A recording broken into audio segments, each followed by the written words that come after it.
예, 감동의 영상이죠. 저는 몇 번 봤는데도 눈물이 나네요. 우리 아이들이 좀 소망을 가졌으면 그런 마음으로, 기도하는 마음으로 골라봤습니다. 할렐루야 샬롬 하고 우리 저 뒤에 예지부터 인사합니다. 할렐루야 샬롬 샬롬 샬롬 샬롬 샬롬 샬롬 샬롬. 하나님 사랑합니다. 여러분 주 안에서 사랑합니다. 예, 오늘 사순절 둘째 주일입니다. 오늘 12일이죠. 이제는 내일부터는 날짜가 이틀씩 뒤로 갑니다. 사순절에서 주일이 빠집니다. 그래서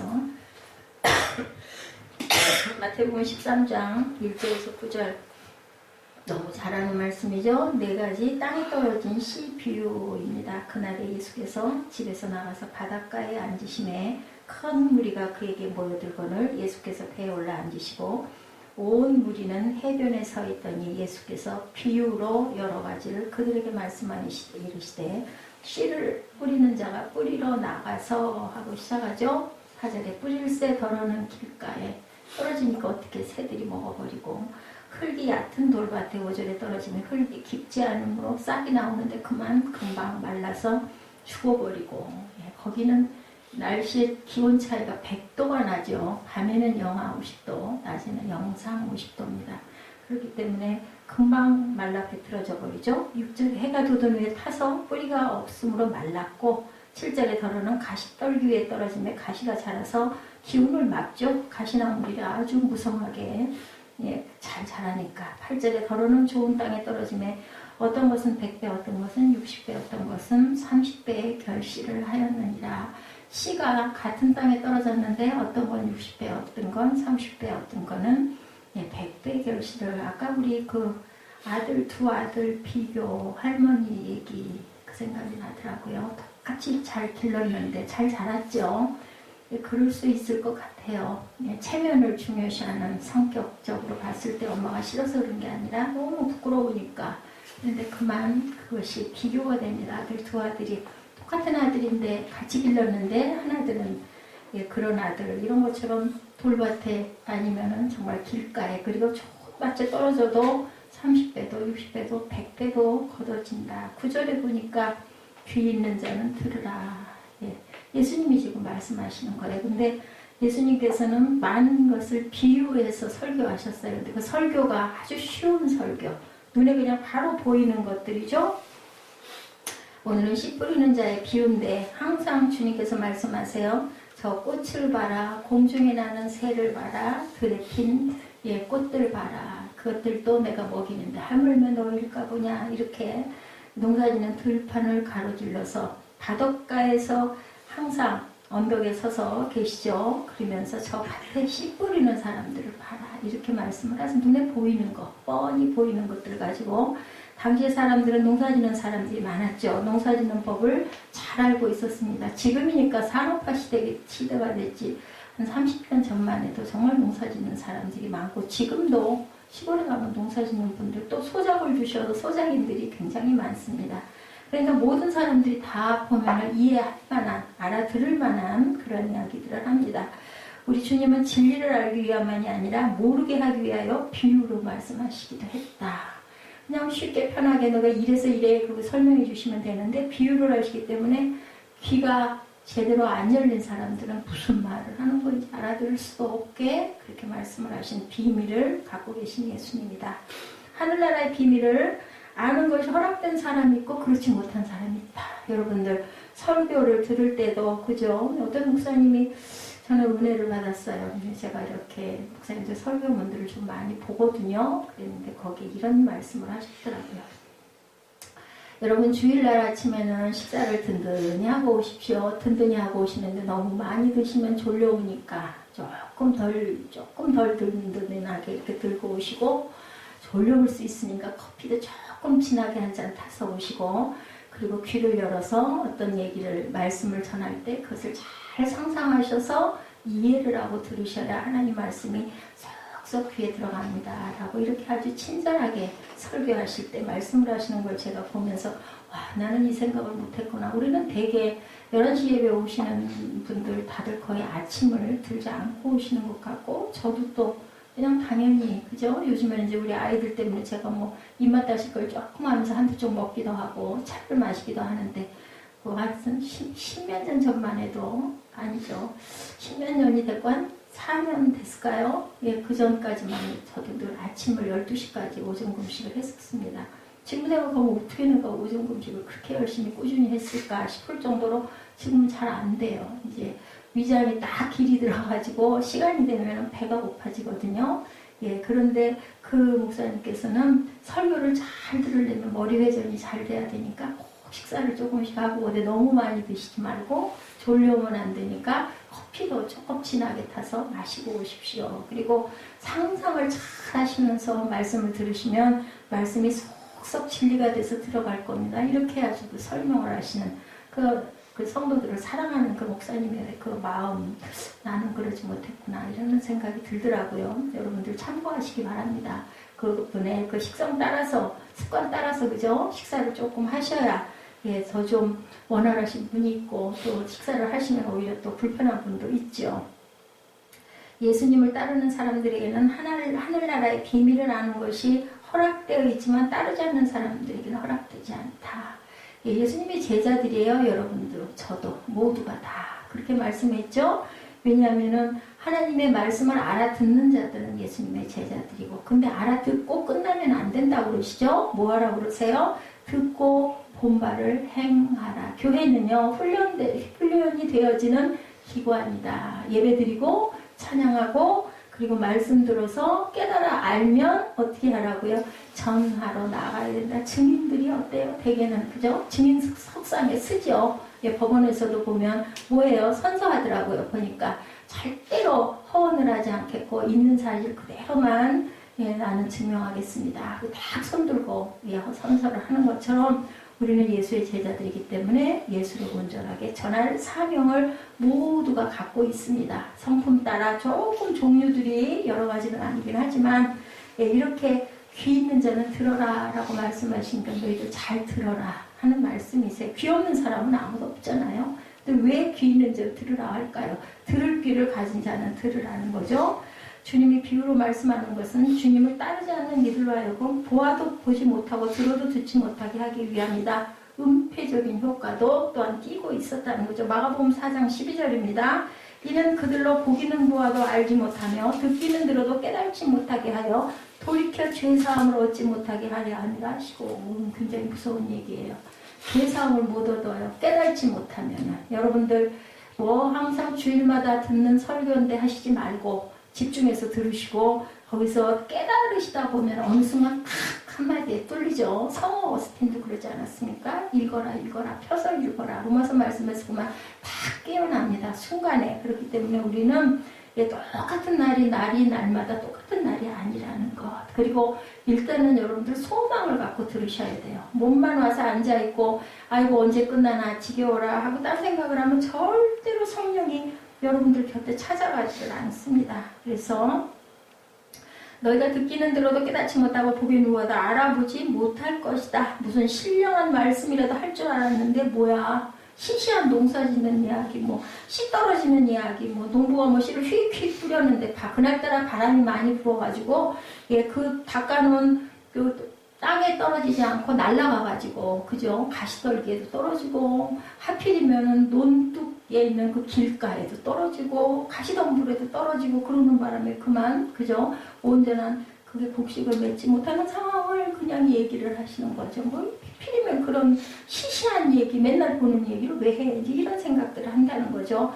하나님의 말씀은 여러분들 항상 양면성을 가지고 있다. 그래서 항상 영적인 해석이 꼭 필요하고, 그렇다고 해서 너무 성령 연구에만 치중하다 보면 또 그게 뭐가 돼요? 율법적인 사람이 되기 때문에 은혜를 깨달지 못한다. 긍정적으로 듣고 순종하는 사람들에게는 복을 받고 구원이 있으리라고 말씀을 하죠. 근데 부정적으로 복을 받아들이지 않는 사람들, 말씀에 순종하지 않는 사람들에게는 심판이 임할 것이다. 여러분들 아직 멀었죠. 멀긴 멀었는데 우리는 아무도 몰라요. 제가 내일 어떻게 될지.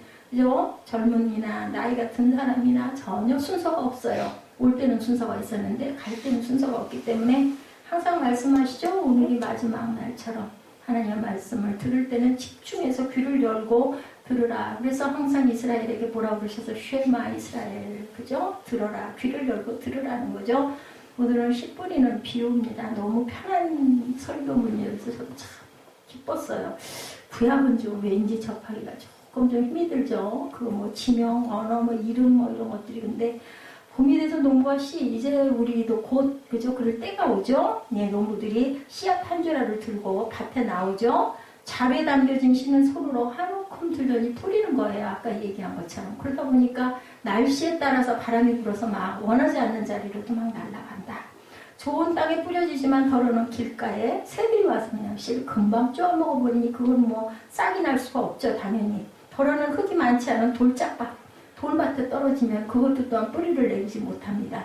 흙이 깊지 않아서 싹이 나오지만 말라버리죠. 가시덤불에 떨어졌는데 자라는 기운을 가시들이 다 막아버리기 때문에 자랄 수가 없다. 근데 많은 씨앗들은 좋은 땅에 떨어졌는데 이렇게 30배, 60배, 100배의 차이가 나게 이렇게 열매가 맺힌다라는 거죠.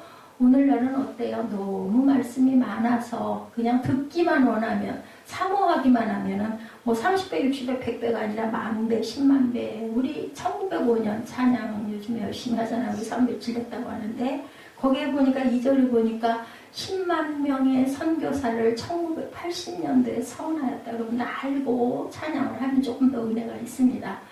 여의도 광장에 빌리 그레암 목사님이 오셔가지고 전 세계 그저 사람들이 다 모여서 진짜 아마 최초로, 지금은 많은 수들이 많이 모이기도 하지만 최초로 대한민국에 엄청난 인원이 여의도 거기 아주 지금 벌판같이 생긴 허벌판에 빌리 그레암 목사님하고 유명한 목사님들, 당연히 우리 조용히 목사님들은 그 선두를 섰죠. 제가 1980년도 초반에 은혜를 받았으니까요. 이 조용히 목사님 그 설교를 통해서 그 오살리 기도원에서 제가 은혜를 받았습니다.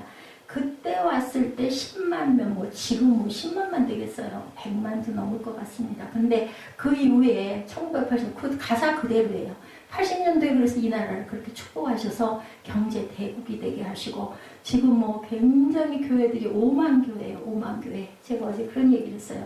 5만 교회에 10분의 1이면 얼마냐? 5천이죠. 100분의 1이면 500이에요.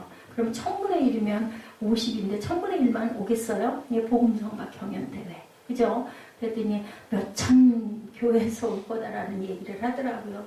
그게 뭐냐면 많은 교회, 저희들 같은 교회도 있겠지만 중대형 교회들도 엄청 많죠.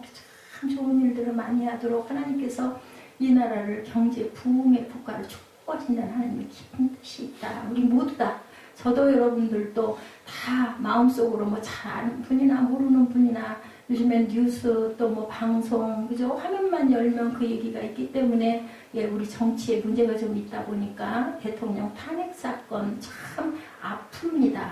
첫 번째 여자 그 대통령이었는데 그만 이런 일이 있어서 아프지만 하나님께서는 이 아픔을 통해서 우리나라를 또한 재정립하시고 하나님의 뜻에 아주 알맞는 온전한 부흥의 국가를 이루게 하실 줄 믿습니다. 이 1907년 이 찬양은요, 저는 몰랐던 찬양이에요. 그랬는데 나중에 이제 그 앞에 보니까 엄청나게 많은 찬양단들이 이 찬양을 많이 했더라고요. 그냥 2번 생각도 안 했습니다. 왜냐면 감동이 왔기 때문에 줄줄 울었어요. 이 찬양 처음 들으면서. 그리고 그냥 몇 날 며칠을 요즘도 거의 매일 하루 종일 틀어놓기도 하지만 그 감동이 왔는데 본인이 부를 사람이 감동이 와야지 제가 마음에 온다 해도 선택은 본인이기 때문에 본인에게 얘기를 했더니 그 본인도 2번도 생각 안 하고 그냥 하겠다고. 지금 높이가 조금 문제가 있어가지고 굉장히 조금 어려움을 당하고 있습니다. 여러분들 기도해 주시고 1907년에 그 부흥의 물결이 사실은 회개운동이거든요. 길선주 장로님을 통해서 그 이후에 목사님이 됐지만 평양에서 일어난 대부흥 운동이다. 그래서 다시 일어나야 된다라는 그러한 내용의 찬양입니다. 마음으로 기도해 주시고 북돋아 주시고 예선을 통과를 하든 못하든 본선까지 하나님의 은혜로 가든 그것은 하나님의 몫이에요. 우리는 뭐만 열심히 그 찬양을 통해서 영적 부흥이 본인들에게 그리고 우리 교회에 일어나기를, 특별히 우리 정사무엘에게 일어나기를 주님의 이름으로 축복합니다. 정사무엘 아멘. 사무엘아, 자니? 응? 너는 자려고 태어났니? 어떻게 아이가 그렇게 됐니? 자, 영적인 세계의 파종은 손실보다는 결실이 많죠. 좋은 땅에서 많은 열매를 얻죠. 예수님은 씨 뿌리는 분이시고, 근데 여기서 말씀이라는 씨죠. 예수님은 그 말씀이시고 씨하시고 생명이다. 우리 세빈 예배에서 이 말씀을 제가 전했습니다. 예수님은 곧 말씀이고, 그리고 예수님은 곧 하나님이시고, 예수님은 곧 진리시고, 예수님은 곧 생명이시고, 예수님은 곧 빛 자체이시다. 그래서 예수님만 만나면 우리 모두가 다 변하죠. 바뀌죠. 그렇기 때문에 성경의 중심은 예수 그리스도시다. 마르틴 루터가 얘기합니다. 성경은 마치 아기 예수가 구유 위에 누워있는 것과 같다. 이렇게 표현했다고 해요. 예수님 자체가 말씀이시기 때문에 어떤 비유나 사건이나 설교를 접할 때 예수님을 발견하고 예수님과 좋은 관계를 맺고 예수님을 영접할 수 있어야 30배, 60배, 100배의 그러한 결과가 일어난다. 좋은 땅이 여러분들이 되시는 거죠. 이 비유에서 씨 뿌리는 자는 예수님 자신을 가리키고 예수님과 나와의 관계에 대해서 설명하고 계세요. 지금 예수님이 이 비유를 말씀할 때 듣는 사람들 중에 두 종류의 사람들이 있었고 두 종류의 반응이 있었습니다. 결과가 나타나 있죠. 본문 18절에서 23절 말씀 우리 마태복음 13장 18절에서 23절 우리 잠깐 열어놓고 뒷장에 있네요. 저한테는 한번 보시기 바랍니다. 23절입니다. 좋은 땅에 뿌려졌다는 것은 말씀을 듣고 깨닫는 자니 결실하여 어떤 것은 100배, 어떤 것은 60배, 어떤 것은 30배가 되느니라. 예, 예수께서 그들 앞에 또 비유를 들어 이르시되 천국은 좋은 씨를 제밭에 뿌린 사람과 같으니 사람들이 잘 때 그 원수가 와서 곡식 가운데 가라지를 덧뿌릴 것 같다. 26절에 싹이 나고 결실할 때 가라지 돋보이거늘 집주인의 종들이 와서 말하되 주여 밭에 좋은 씨를 뿌리지 아니하였나이까? 그런데 가라지가 어디서 생겼나이까? 28절이죠. 주인이 이르되 원수가 이렇게 하였구나. 종들이 말하되 그러면 우리가 가서 이것을 뽑기를 원하시나이까? 주인이 이르되 가만히 두라. 가라지를 뽑다가 곡식까지 뽑을까 염려하노라. 예, 이렇게 얘기합니다. 너무 잘하는 부분이에요. 그죠? 그냥 아주 마음에 와서 다 있는 부분입니다. 길가에 떨어진 씨는 새들이 와서 씨를 먹어버리고, 길가는 많은 사람이 다니다 보니 길이 단단하고 부도 있어가지고 씨가 속으로 쏙 들어갈 수가 없는 거죠. 그죠? 잘 기경해서 엎어놓은 땅에 딱 들어와야 그 씨가 이렇게 딱 박히는데 딱딱하니까 안 되는 거예요. 길가와 같은 사람들이 있다. 그들은 하나님의 말씀이신 우리 주님을 영접할 마음이 없다. 마음이 있어야 되거든요. 여러분들 기도해 보시면 알 거예요. 기도할 때 자꾸 분주의 마음속으로, 그죠? 할 일이 많으니까. 그러면서 아이고 기도를 좀 해야 할 텐데 그리고 앉아가지고 궁둥이 붙이고 앉아서 기도하면서 머리로는 딴 생각 자꾸 나죠. 할 일이 뒤에 있으니까 마음은 급하고, 특히 우리 밤에 예배 드릴 때 그래요. 다들 주부들이다 보니까 가서 내가 이것도 해야 되고 신랑도 챙겨야 되고 내일도 출근도 해야 되고 막 이런 부분이 있다 보면 집중이 되든가요? 안 되는 거죠. 똑같은 얘기 말씀 들을 때도 내가 다른 생각을 안 하고 내가 말씀의 은혜를 받아야 되겠다. 그러면서 이 상황을 자꾸 머리로 그리면서 말씀을 찾을 때 열심히 찾아서 함께 입술로 고백하면서 따라 읽으면 성령이 우리 마음을 흔들어 움직여 주세요. 제가 계속 마음속에 박혀있는 말 한마디가 있어요. 왜 은혜를 받게 못해? 이 말 들었던 게 저는 지금도 살아있어요. 그렇게 내가 정말 너무 부족하다. 내 몸 하나도 건사를 못해가지고 요즘에 너무 힘들어하는데 그러니 무슨 은혜가 되겠을까요? 여러분들 그건 아셔야 돼요. 그것은 본인이 사모해야 되고 하시는 일은 누가 하세요? 하나님이 하셔요. 저는 그저 껍질이에요. 전하는 자일 뿐입니다. 저는 하나님의 말씀에서 어긋나는 말씀은 전하지 않습니다. 가끔 장절이 혼동이 될 때는 있어요. 이게 그 온라인 성경이다 보니까 복사를 해서 붙이다가 하고 많다 보니까 그냥 밀려가지고 다른 요절이 나오긴 하지만 절대로 은혜를 받게 하는 분은 성령인데, 그러면 뭐야 성령이 뭐 이미 다 정해놓고 뭐 나는 은혜 받지 못할 자고 나는 뭐 은혜 받을 자로 있으면 이거 너무 불공평인데 그거 아니고요. 여러분들이 사모하셔야 된다는 거. 성령은 인격의 하나님이라고 그러시죠. 저는 정말 안 미치는 말이에요. 조용히 목사님. 성령님 환영합니다. 인정합니다. 모셔드립니다. 예배 초기에 맨날 그러셨어요. 지금은 뭐 덜 하시지만 80년대 한참 부흥의 물결 일어날 때 80년, 90년, 2000년대 성령님, 그래서 그 찬양이 아주 유명한 거예요. 인정합니다. 환영합니다. 사모합니다.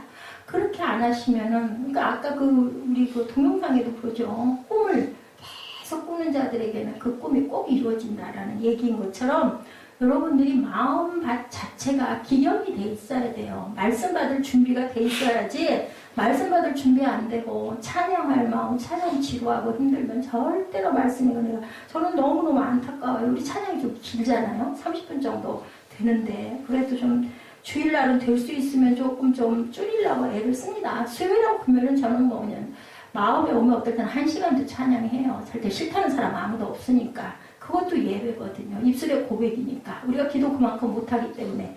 그래서 여러분들 꼭 사모하는 마음을 가지고 어차피 성전에 오셨잖아요. 그 귀한 시간에. 주일날 주무시고 쉬어도 되는데도 예배 드려야 되니까 오셨으니까 그때는 그 시간만큼은 저를 보지 마시고 하나님께 집중하시기 바랍니다. 그게 성전이기 때문에. 그리고 순종하시고 마음을 사모하시면은 똑같은 말씀을 들어도 뭐 누가 제가 어디 잠깐 본 것 같아. 아우 저 중학교 때 그거 그 책 다 읽었는데요. 고등학교 3학년이에요.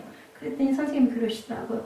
네가 지금 달라졌잖아. 너는 이제 고3이잖아. 그럼 그때 네가 생각했던 마음 똑같은 책이지만 지금 다시 읽으면 또 다를 거야. 성경도 마찬가지거든요. 그런 마음을 가지고 사모하시기 바랍니다. 중보기도도 굉장히 중요하지만 제일 중요한 건 본인이라는 거. 아, 내가 왜 이렇게 자꾸 어려운 일들이 자꾸 닥칠까? 아니면 저한테 왜 이렇게 자꾸 질병이 자꾸 나를 억누를까? 이럴 때는 하나님께서 깨달으라는 그러한 신호라는 것도 우리가 한번 생각을 해봐야 된다. 길과 같은 사람들 있죠? 그들은 하나님의 말씀이신 우리 주님을 영접하려고 하지 않는 사람이다. 마음에 장벽이 있는 거예요. 얼른 끝나고 나 빨리 가야 할 텐데. 예배를 안 드릴 수는 없으니까 와 있어. 그런 사람들 있죠? 그 마음에 장벽이 하나가 바로 교만이다. 더 이상 배울 필요 인정하지 않아요. 성경 열면 뭐 다 있는 거 뭐. 인터넷 들어가서 내가 근데 마음들은 안 먹는 게 문제예요. 저는 뭘 이렇게 보다 보면 이거는 왜 이럴까? 이 생각이 나가지고 막 줄기를 찾아가다 보면 밤을 새우거든요. 컴퓨터 오래 보면 안 좋다고 하는데도 뭐 저는 짧으니까 어쩔 수가 없어요. 볼 수밖에. 그런데 문제는 뭐냐? 그런 소망이 없는 사람들은 뭐 그런가 보지. 그냥 듣고 넘어가는 거죠. 그러다 보면 알지를 못하고 은혜를 받지가 못하는데 이게 뭐냐면 난 이만큼 하면 됐어. 뭐 내가 무슨 목회자가 될 것도 아니고 뭘 그렇게 많이 알아야 돼. 근데 그게 중요한 게 아니라 영적인 눈이 떠지질 않는 게 문제인 거예요. 여러분 천국 가고 싶잖아요. 천국 가셔야 될 거 아니에요. 다들. 아시죠? 여러분들 예배만 드린다고 내가 예수 믿습니다 한다고 천국 가는 거는 결코 아니기 때문에 내가 정말로 마음으로 하나님을 사랑하는 마음을 갖고 있고 믿는 마음이 있는지가 중요한데 그건 누구만 알까요? 아무도 판단하면 안 된대. 성경에 적혀있죠. 그 사람을 판단하지 말고 우리 참 판단 정죄를 많이 했는데 성경에 적혀서 참 정죄하고 판단하지 말라고. 나도 그럴 자격이 없기 때문에 너희들은 그건 하나님 몫이야. 니는 뭐 잘하니? 마찬가지죠. 뭐 어떤 면으로는 그 다른 면이 저는 더 악할 수도 있으니까 어떤 자격으로 우린 다 죄인인데 뭐 죄인이 죄인 보고 너 죄졌어 한들 무슨 자격이 있냐는 말씀이거든요. 그런데 누가 알아요? 하나님이 첫째 하시고 두 번째는 본인이 알아요. 내가 마음에 없어. 아유 나 별로 듣고 싶지 않아. 할 수 없어서 나 가. 그냥 아내 따라 나왔어. 나 남편 따라 나왔어. 궁둥이만 붙이고 있을 뿐이야. 은혜가 임할 수가 없습니다. 그런데 지금 임하지 않아도 하나님은 뜻이 있으실 거예요. 20년 후에. 너 20년 후에 너 보필 잘 해야 돼. 죽도록 충성해야 될 거야. 근데 뭐냐? 지금부터 좀 훈련을 하셔야 그 부분이 좀 수월하실 수 있다라는 거. 내 길이 이거네. 선택은 누가 했어요? 본인이 했어요. 누가 못 갖다가 잡아 끌어다 갖다 그 자리에다 앉힌다고 앉을 사람은 아무도 없기 때문에. 그래서 여러분들 빨리 은혜 받으시고 말씀에 눈이 뜨이고 귀가 열려야 그 다음에 여러분들 훈련하실 때 조금 더 편하시고 은혜도 더 빨리 받고 그럼 범사에 뭐가 생겨요? 감사와 기쁨이 생긴다. 예수 믿는 사람들보다 더 경건하고 윤리적인 사람들, 예수님이 필요 없다고 강하게 반대하죠. 마음에 장벽이 있는 교만한 사람들은 아무리 많이 배웠어도 아무리 돈이 많아도 권력이 많아도 이건 필요가 없다. 두 번째로는 첫 번째는 마음이 다친 사람들 말씀드렸어요. 길과 같은 사람들. 두 번째는 감정적인 사람들이에요. 토양, 흙이 얕은 땅과 같은 사람들이죠. 감정적으로 마음이 뜨거워지기는 해요. 눈물도 흘려요. 어려운 일 당하면. 근데 어이구나 하고 나 교회 나갔더니 괜히 더 안 좋은 일이 일어나. 이거 아닌가 봐. 우리 집안은 예수 믿는 거랑은 안 맞아. 이런 분들 쉽게 얘기를 해서. 그래서 그만 뒤로 물러나는 사람들. 어떤 사람은 말이 떨어지자마자 금방 강격하고 막 열정도 반응합니다. 그런데 감정만으로는 살 수가 없죠. 이성적으로 돌아서면 감당하지 못하고 물러나는 그런 사람들, 어디에? 길가에 떨어진 씨앗들이다. 우리는 기독교를 받아들이죠. 그래서 기독교는 기독교의 요구가 있다라는 그러한 얘기를 합니다. 유명한 주변가 바클레이 목사님의 말인데요. 기독교는 기독교의 요구가 있습니다. 교회는 교회의 요구와 요청이 있습니다. 교회에서 원하는 성도가 있다는 얘기예요.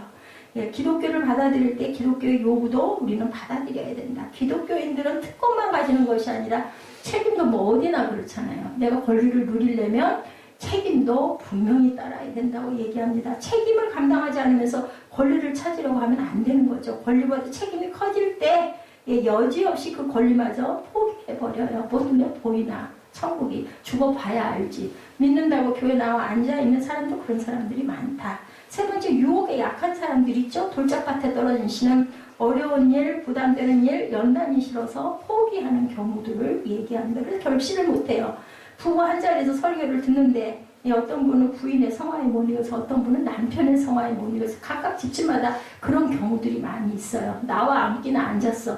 뭐 그런 얘기 많이 들으시죠? 이 아내들이 새벽 예배에 왜 구두 들고 나와가지고 앞에다 그거 앉혀놓고 막 기도하고, 남편이 어느 날 새벽마다 이 여자가 나가니까 어느 날 몰래 따라와 봤다가 세상에 기도를 하면서 앞에다가 이 땅바닥에 다들 기도하는데 다들 의자에 사는데 땅바닥에 맨 앞에 나와가지고 꿇어 앉아가지고 그 앞에 가만히 시커먼 게 있어서 보니까 자기 구두 두 짝이더라죠. 그러고는 그 추운데 무릎을 꿇고 앉아가지고는 이 남자 이 남편 구원해 주소서, 예수 믿게 해주소서, 그냥 눈물 콧물을 흘리면서 울고 앉아가서 기도를 하더라는 거죠. 그걸 보고는 세상에 무슨 내가 교회 나오는 게 뭐 그렇게 대단한 일이라고 저렇게 맨날 기도를 해댔구나, 나는 뭔 짓을 하느라고 새벽마다 이렇게 빠져나가나 했더니 바로 이거였구나 해가지고는 그 다음날 슬그머니 교회를 주일에 따라 나왔다라는 그런 남편 얘기 여러분들 아마 들으셨을 거예요. 그렇게 해서 따라 나와서 앉았는데도 너무 졸려온 거예요. 지루하고 지겹고 뭔 말을 하고 있는 건지도 모르겠고. 그래서 어쨌든 간에 아내는 얼마나 기쁠까요, 옆에서. 그죠? 그래서 뭐 밥상에 반찬이 달라진다고 하더라고요. 어떤 아들은 그래가지고 교회를 나왔다라는 얘기를 들었어요. 주일날 예배를 안 드렸다가는 밥상에 반찬들이 안 올라갔대요. 엄마가 반찬을 안 해줘가지고. 그래서 반찬 좋은 거 먹으려고 엄마 따라 주일날 꼭 예배를 참석했다. 그러다 보니까 청년이 되고 나니까 이제 주일날은 꼭 예배를 드려야 되는 그런 습관도 있다라는 얘기를 합니다. 어떤 분은 이렇게도 또 예수를 믿죠. 머릿속에는 딴 생각하면서는 예배가 아니죠. 설교도 전혀 들리지가 않습니다. 자, 사람들은 욕심을 버리질 못해요. 돈에 대한 유혹이 무서운 유혹이죠. 재물의 유혹이라고 말하는데, 유혹이라는 건요, 아파테라는 헬라어 단어로 나타납니다. 초기에는 분명히 유혹이라는 말이었는데 후에는 기쁨과 쾌락이라는 말로 사용이 됐다고 합니다. 재물의 유혹은 재물의 기쁨과 쾌락으로 쓰여졌다라는 거죠. 우리 세빈예배에서 그런 얘기했죠. 그 가장 선호하는 강남 지역에 11억짜리 44평 아파트에 연봉이 얼마였어요? 9천만 원이라고 그랬죠. 그런 사람이 그냥 그죠? 명퇴를 당하고 나니까는 5억이라는 돈을 대출을 받아가지고 뭐 했어요? 주식에 투자를 했다가 그냥 망하고 나니까는 그 다음에 그래도 돈이 한 9억 되는데 다 갚고 나니까 9억이 되는데도 내가 이렇게 살아서 뭐하나 자살을 결심하고 내 아내와 내 자식들도 그러면은 아주 천대를 받겠구나 그래서 각각 아내하고 자식들을 먼저 죽이고 살인자로 체포된 사건. 그죠? 아니, 우리 생각에는 9억 아니야. 9천만 원만 있어도 우리 편할 것 같은데 얼마나 어리석어요? 자살하는 거냐? 절대 구원을 받을 수가 없어요. 아까도 그런 부분 나와 있지만은 정말 어리석죠? 23살 난 그 여대생 얘기 또 두 가지 비유로 얘기했죠. 장학금으로 4년 장학금 받아서 대학 들어갔는데 고등학교 때 아버지가 사업 실패하고 돕는 사람들에 의해서 고등학교를 가까스로 졸업하고 그리고 신입대학에 들어갔죠. 수석으로 들어가가지고 자기가 또 장학생이 돼가지고 그 돈을 가지고 돈 때문에 못 가는 학생들을 재단을 만들어갖고 도와준 그런 이야기. 어떤 삶을 더 바람직한 삶이냐, 제가 그걸 예를 들어서 여러분들에게 설명했습니다. 우리 다 알아요. 두 번째 그 학생, 23살 그 여학생 진짜 대단하네요. 그런 삶을 살아야죠. 예수님의 삶이 그랬죠. 근데 정말 쉽지는 않죠. 생각은 하지만. 재물의 유혹은 재물의 기쁨과 쾌락이라는 거죠. 사람들은 어리석은 부자가 되어도 좋으니 제발 한번 부자가 되고 싶다. 사도 바울은 말하죠. 내가 이 세대에서 구한 자들을 명하여 마음을 높이지 말고 정함이 없는 재물에 소원왕을 두지 말라.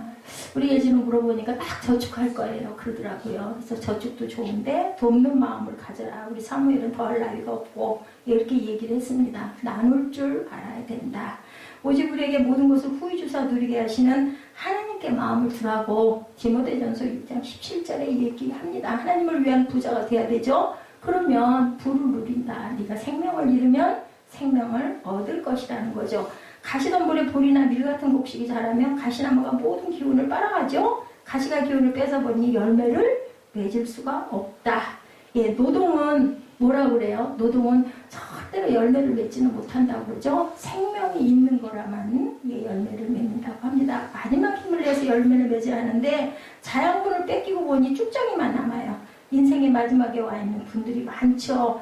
마지막 젖 먹던 힘을 내서 열매를 맺어야 천국에 들어갈 수 있다. 아마 그래서 저를 이런 상황에도 이 자리에 세워놓으신 것 같아요. 제가 아마 이렇게 설교를 새벽 예배부터 계속 일주일 내내 설교를 안 하면 아주 엉망이 될 것 같아요. 왜냐하면 제가 혼자서라도 말씀을 전하면서 그 말씀에 제가 설교하면서 제가 은혜를 받습니다. 이러면 안 되겠구나. 그리고 또 다시 일어나게 되고 아마 그렇기 때문에 저 하나를 구원하시려고 하나님께서 이렇게 세워놓으신 거구나라는 그런 감동을 늘 받습니다. 최선이 아닌 것은 최선 앞에서는 언제나 최악의 적이 될 수 있다는 것을 생각해야 된다. 예수님을 나의 생애 우선순위로 놓고 예수님을 위하여 일하고 헌신하는 것을 가장 큰 기쁨으로 여길 때 예수님의 가치관, 예수님의 인격, 예수님의 성품을 닮은 작은 예수라는 열매를 얻게 된다. 그래서 우리 모두는 작은 예수가 돼야 된다라고 얘기를 하죠. 도대체 어떻게 작은 예수가 돼요? 그죠? 예수님께서 실천하신 것 같은 삶을 우리가 사모하고 따라가려고 마음만 일단 먹어도, 그죠? 마음만 먹어도 어떤 악한 상황이 왔을 때, 아유, 그래도 예수님은 어떻게 하실까, 뭐라고 하실까 하고 우리가 묵상을 하게 됩니다. 그러면 차마 그렇게는 하면 안 되겠다. 이런 마음들이 오는 거죠. 그래서 예배를 드려요. 예배 드리다 보면, 아유, 그래, 이건 내가 이렇게 해야 되겠지. 그죠? 이런 마음들이 오는 거죠. 우리가 가정을 가지고 있죠? 남편을 만나 살고, 아내를 만나 부부가 됩니다. 예수 잘 믿기 위해서 가정을 아름답게 꾸려가야 되겠죠? 그래서 우리는 신실하게 예수를 잘 믿기 위해서 성실하게 삽니다. 목사님들 예수 잘 믿으세요라고 한경림 목사님이 마지막에 돌아가시기 전에 그런 말씀을 하셨다고 그래요. 한 목사님, 후배 목사들을 위해서 한 말씀 해주세요. 그랬더니 목사님들 예수 잘 믿으세요. 딱 그 말 한마디였다고 합니다. 예, 우리 모두가 정말 귀담아 들어야 되죠. 말은 참 간단한데 예수 잘 믿는 거 뭐 누가 몰라요. 그죠? 근데 어떻게 잘 믿느냐가 문제죠. 평생에 예수 잘 믿으면 인생을 성공하고 예수 잘 안 믿으면 인생을 실패한다라는 거 잘 압니다. 근데 도대체 그거 실천하기가 너무 어렵다. 네 번째로 수용성의 사람들, 수용하는 사람들. 좋은 땅이죠? 100배의 열매, 60배의 열매, 30배의 열매. 그냥 옥토라고 다 같은 땅이 아니라 100배짜리가 있고 60배짜리가 있고 30배짜리가 있다. 아까 두 아들 똑같은 배에서 똑같은 환경을 어려운 환경에 척박하게 낳는데 그렇게 엄마를 등에 업고 가는 아들이 있는가 하면 엄마를 모른다고 부인하는 아들이 있는 거예요. 그죠? 자, 그냥 옥토라고 다 똑같은 옥토가 아니다. 길가, 돌짝밭, 가시덤불, 그리고 100배, 60배, 30배. 4종류가 아니라 6종류다. 복음은 생명력이 있습니다. 그러나 그 생명력을 가진 씨, 곧 말씀이라도 복음을 받아들이는 태도에 따라 각각 다른 열매를 맺고 있다. 우리는 인생의 열매, 교회 생활의 열매도 맺어야 되죠. 평생 예수 믿었다고 자랑하는데 주님 앞에 어떤 열매를 우리는 과연 내놓을 수 있을까? 저는 정말 염려가 돼요. 여러분들보다 순위적으로는 제일 먼저일 것 같다 보니까 도대체 나는 아무 열매도 맺은 게 없는데 한 거라고는 우리 사무엘하고 말 안 듣는 아들 데리고 끝까지 다투다가 결국은 갈 것 같은데 하나님 어떻게 해요? 그런 마음이 듭니다. 아무리 얘기를 해도 거꾸로만 가니까. 자, 우리는 이렇게 옥토가 돼야 되는데 묵은 땅을 기경해야 되겠죠? 갈아엎어야 합니다. 성령 충만을 사모하고 말씀에 깊고 오묘한 진리의 말씀을 우리가 사모해야 된다. 배우기를 좋아하고 들을 준비가 돼 있어야 된다. 오늘 설교도 우리 사무엘이 기도하더라고요. 졸지 않게 해주세요. 근데 뭐예요? 지루하고 재미없으니까 귀 안 듣고니까 할 일이 없으니까. 그래서 얘가 피아노도 치게 하는 거예요. 찬양을 안 하기 때문에. 그럼 또 고개 꺾고 앉아가지고 잘 자세 취할 것 같으니 얘는 뭐 듣기 싫지만 띵동띵동 소리라도 내다보면 자지는 않을 것 같아서 주일 아침에 과식하면 졸음 온다고 그 목사님 얘기 그죠? 아까 말씀드렸죠? 이해력을 가지고 설교를 따라가야 된다. 그냥 맹만히 듣고 있으면요 졸려워요. 저도 졸렵더라고요. 다른 목사님 설교 듣는데 몸은 피곤하고 잠도 좀 부족하고 그런 상태에서 가만히 앉아서 듣다 보면은 졸음이 와요. 그렇기 때문에 따라와요. 그리고 듣고 뭐 입술로 안 되면 속으로라도 아멘 할 줄 알아야 된다. 그 아멘은 결국 누구에게 와요? 나에게 오는 거거든요. 그 말씀의 뜻이. 오늘도 귀한 말씀 들었다고 간증하고 말씀대로 살아야지 하고 순종하는 삶을 살아야 되는데 이 비유는 씨 뿌리는 자의 비유라고 말씀을 드렸죠. 씨가 떨어진 여러 종류의 밭을 위해서 비유만이 아니라는 것을 또 한편 알아야 된다. 씨가 떨어진 밭에 대한 말씀은 초대교회 이후의 해석이라고까지 말을 해요. 본래 우리 주님이 말씀하신 비유는요. 씨 뿌리는 자의 비유로 말씀을 전파하는 사람들에게 주시는 교훈이었다. 예수님 말씀을 듣는 사람들, 청중에게 주시는 교훈도 있지만 말씀을 전파해야 하는 제자들에게 주시는 교훈이었다. 예수님을 따르는 제자들에게 어려움이 미치고 있었어요. 그죠? 예수님을 따른다고 성공하는 것도 아니었고 예수님은 회당에서 버림을 받고 길가로 바닷가로 쫓겨나는 신세가 되죠. 회당에서 설교하면 배척을 받습니다. 바리새인들이 비방하고 나오죠. 사두개인들이 예수를 핍박합니다. 회당의 문이 닫혀버렸어요. 우리가 생각하는 것처럼 바닷가에서 설교하시고 산에서 설교할 때 사람들이 구름처럼 모여가지고 아멘하고 막 그렇게 다 듣고 그런 상황이 사실은 아니었다. 엄청 배척을 받고 쫓겨다니고 도망다니고 숨고 결국은 나중에는 십자가에 못 박혔지만 사실은 이런 상황이었다라는 거죠. 이제 예수님을 죽이려고 달려드는 거예요. 예수님을 전파해야 하는 사도들인데 분명히 실망하는 날이 찾아왔지요. 그죠? 우리는 알죠, 결과를. 그래서 다 어떻게 했어요? 뿔뿔이 흩어져 도망갔어요. 가시덤불에 떨어진 씨앗이고 길가에 떨어진 씨앗이고 그죠? 돌짝밭에 떨어진 씨앗들이었다는 거죠. 30배, 60배, 100배 열매 아무도 안 맺었어요. 다 고향으로 돌아가고 집으로 돌아가고 못 기다렸어요. 그런데 뭐가 오시고? 성령이 오시고 임하시고 나서 변화가 되죠. 예수님을 증거해야 하는데 예수님은 사랑하는 제자들에게 씨를 뿌리면 수확을 반드시 거둔다는 사실을 보여주시고 싶어서 이런 말씀을 제자들에게 하셨다는 거죠. 말씀의 생명, 씨앗은 반드시 열매를 거둔다는 교훈을 하시는 거예요. 내가 뿌린 씨앗이 다 발아에서 열매를 거두는 것은 아니지만 좋은 열매를 거두게 되어 있다. 소망을 주신 거죠. 더러는 길가에 떨어져 새가 먹어버리고 돌짝밭에 떨어져 싹이 나오자 해가 돋을 때 다 말라버리고 가시덤불에 떨어져 가시가 기운을 빼앗아 열매를 맺지 못하기도 하지만 많은 씨들은 좋은 땅에 떨어진단다. 그리고 100배, 60배, 30배 열매를 거두게 한다. 이것이 누가 하나님이 자라게 하시고 열매를 맺게 하시기 때문이다. 내가 너희들을 끝까지 책임질게 이런 말씀을 하시는 거죠. 그래서 너희들 선포해라. 그리고 용기를 내라. 이런 북돋웁니다. 자, 우리 애국가 여러분들 잘 알죠? 뭐라고 나와요? 남산의 저 소나무 철갑을 두른 듯 그렇게 노래하죠. 높은 바위 절벽 위에 자라는 소나무가 1500년이 된 소나무라고 합니다. 소나무는 키가 1cm 자라는데 100년이 걸린대요. 예, 그래서 절벽의 틈에 떨어진 씨앗인데 빗물을 머금고 발화를 했다. 절벽 사이 틈에 뿌리를 내린 거죠. 그리고 다시 비가 올 때 물을 머금고 버티기를 1500년 낙낙 장송이 되었다라는 거예요. 그 뜻이 바위 위에도 결실할 수가 있는 거고 실패도 있지만 더 많은 열매를 바라보면서 파종하고 씨앗을 물 위에 던져야 된다. 그러면 다 실패해도 결국은 30배도 60배도 100배도 거둘 수 있다라는 얘기죠. 바클레인 목사님이 전해주는 한 사건 말씀드립니다. 에치엘 기라는 사람이 있었는데요. 그가 다니는 교회에 한 외로운 노인 토마스라는 사람이 있었다고 해요.